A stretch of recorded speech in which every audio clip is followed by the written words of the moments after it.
What's it like when you're out there driving along in the convertible with the top down and the wind through your hair? Do you feel like you've made it? Yes. Every time we go in the car, that's what you say, isn't it? Yes. Colin and Michelle Bodie love two things in life: their family and the bright yellow MG they meticulously restored together. Who picked the canary yellow? Oh, that was my idea. Yes, God, I love bright colours. If you're going to have Monaro yellow. Yeah, Monaro, yeah. If you're going to drive a sports car, it's got to be bright coloured. It makes them go faster. The Bodies have nailed the retirement of their dreams, downsizing from this in suburban Melbourne to this on the Mornington Peninsula, pocketing enough money from the sale to set themselves up for the rest of their lives. So are you among Australia's happiest retirees? Yes. We don't want to sound too positive because everybody might want to do it. But it's not the only way to do it. This is what you wake up to every morning. Yes, lovely. Tonight, the inspiring people who found the recipe for making life work after work, at home and away. When I looked to here and what I could have and how I could live, it really was a no-brainer. Could you ever imagine having all of this anywhere in Australia? Never, ever, ever in a million years. I would be living in poverty. But first, inside this home on the New South Wales Central Coast, a bold retirement experiment is in its 10th year.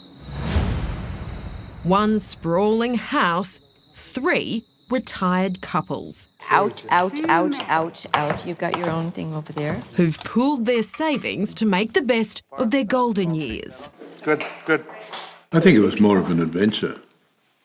I think it was not to end up in aged care. Certainly that, but then, where could we other. go and build something, create something that we would like? What they created was 3 houses in one. Michael and Judy Hollingworth live in one wing. Their American friends, Daniel and Eve Grzybowski, live in another. What didn't you want your retirement to be? Anything that seemed to be what everybody was doing in retirement. Moving into a retirement village, hanging out strictly with other people who were retired and getting old and no young people around. There didn't seem to be any options that seemed very attractive. The third couple are Canadians, Rick and Heather Bolster. Cheers. I didn't want the life that my parents had, which was isolation, growing old, getting more and more rigid in their lives and set in their ways and never getting out and seeing anything anymore, and kind of withering into old age.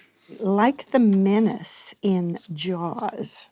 And so I didn't want that for myself. I didn't want a conventional old folks home, a retirement village where we go and it's just the two of us.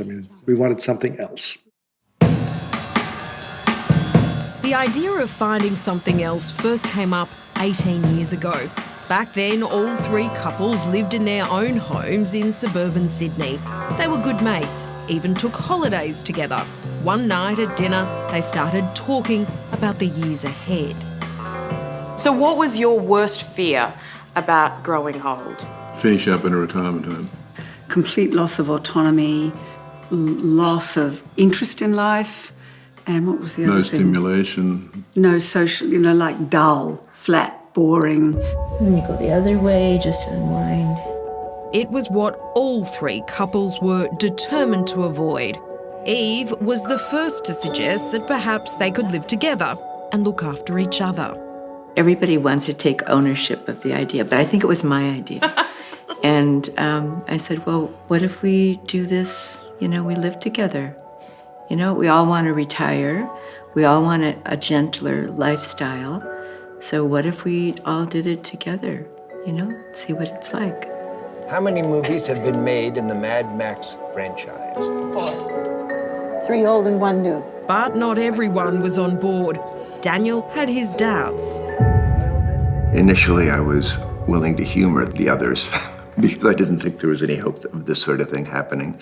I did have plenty of share houses when I was younger, and I thought, this is not necessarily a great idea. So first, they took a test drive of their idea, renting a large house in Sydney together for 2 years. It was only then that they decided to take the big leap, sell up and construct a purpose-built house they could all share for the rest of their lives. The initial investment was about $250,000 per couple. Thank you so much for having me over for lunch. This looks amazing. This is a do-it-yourself retirement home. Now, who'd like a bit of white? Yeah, that is good. You've been friends for decades and you holidayed together. Clearly very good friends to come up with this plan. Do you still like each other as much now that you've lived together, or do you like each other more? I'd say more. It depends on the day.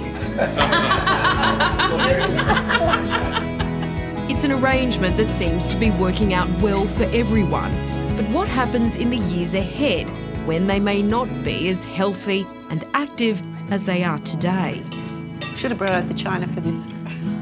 We've got a staged plan. Look after each other, get in home care.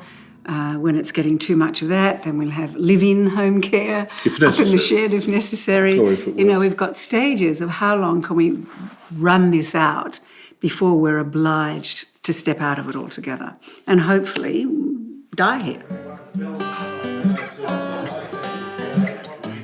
What concerns me most is that the exit strategy for this.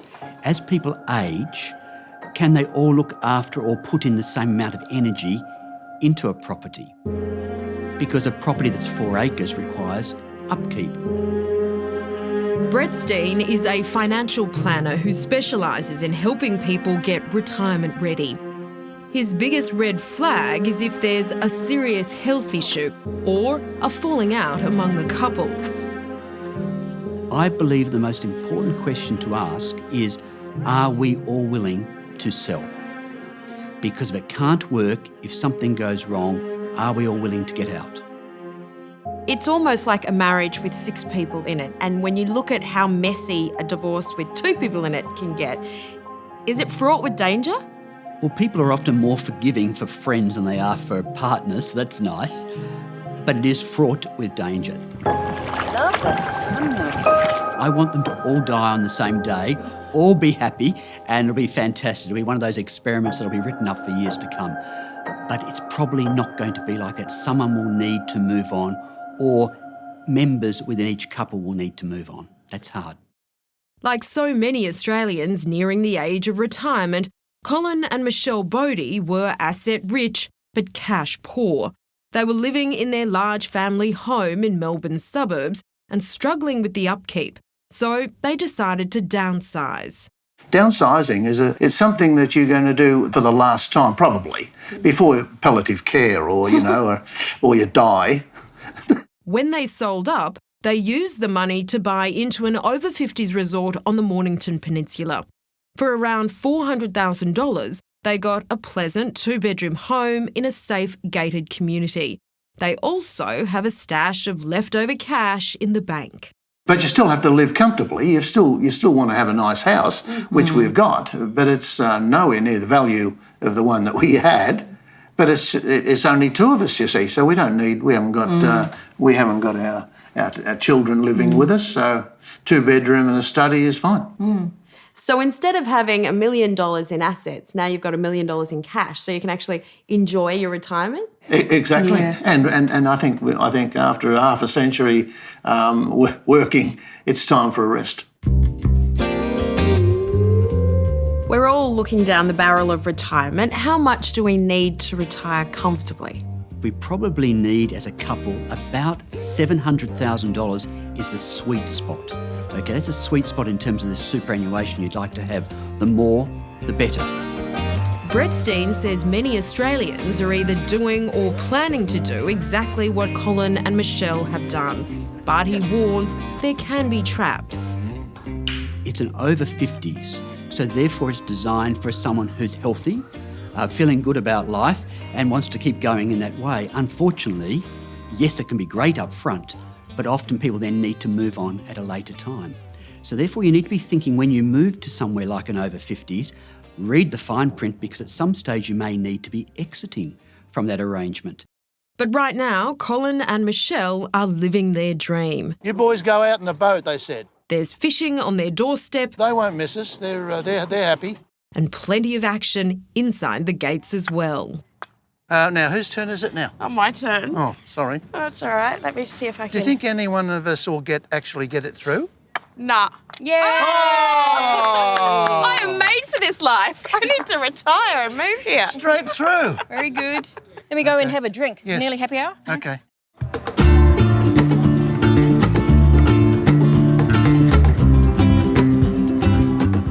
Australia has 5.5 million baby boomers.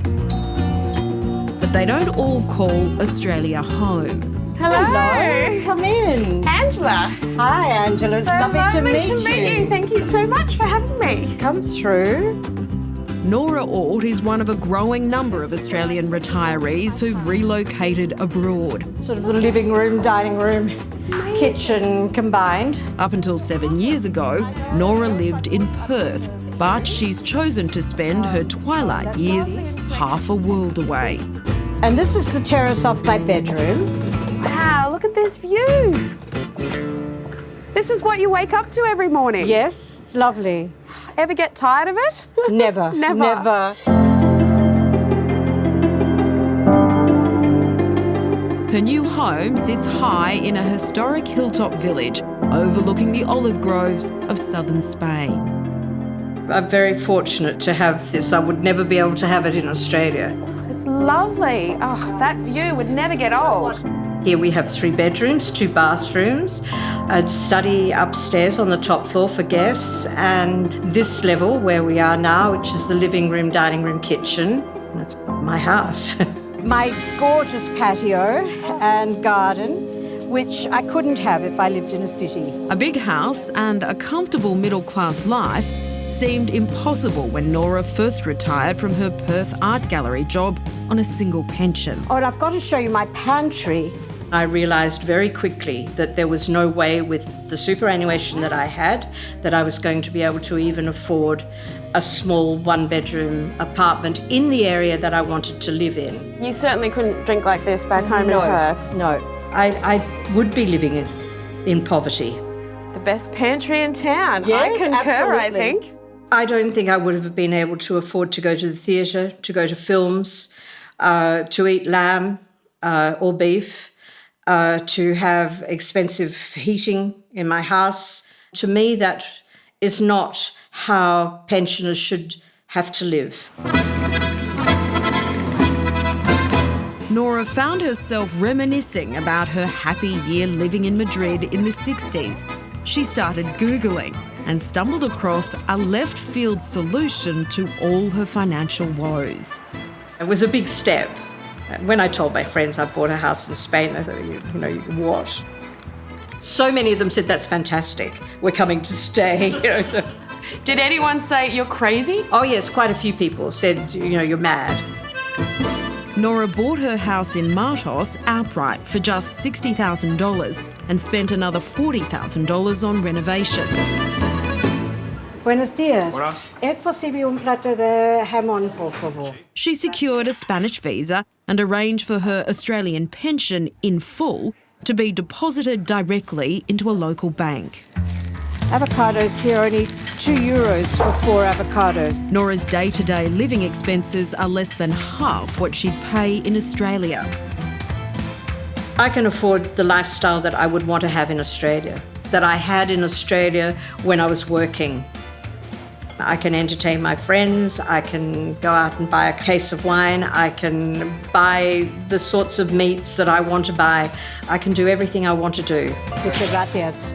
Sounds great, olive groves, vineyards, but maybe every day just sitting watching the vineyard is actually not the perfect retirement that we think it is.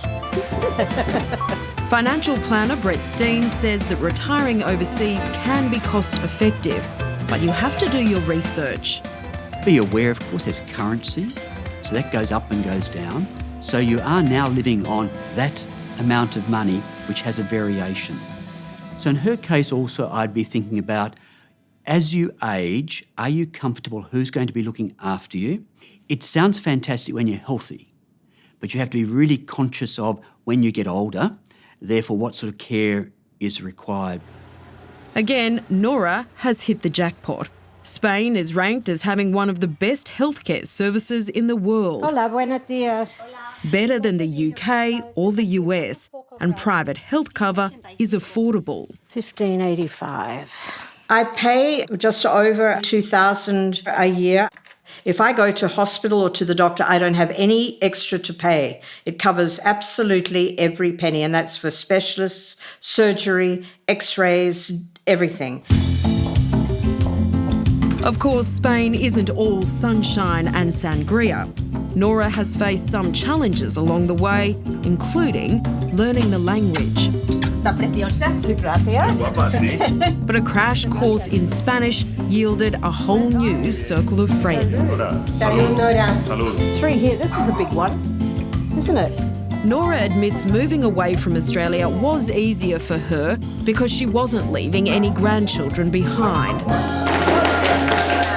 Now she's surrounded by children all the time. Older people are revered in Spain, and young folk are taught to treat them with the utmost respect. Could you ever imagine having all of this anywhere in Australia? Never, ever, ever in a million years. And no regrets? No regrets at all. None. None. So you can't see any reason why you would move back to Australia? No, none at all. No. This is my home, and I will die here. And your heart's happy with that? My heart's very happy with that.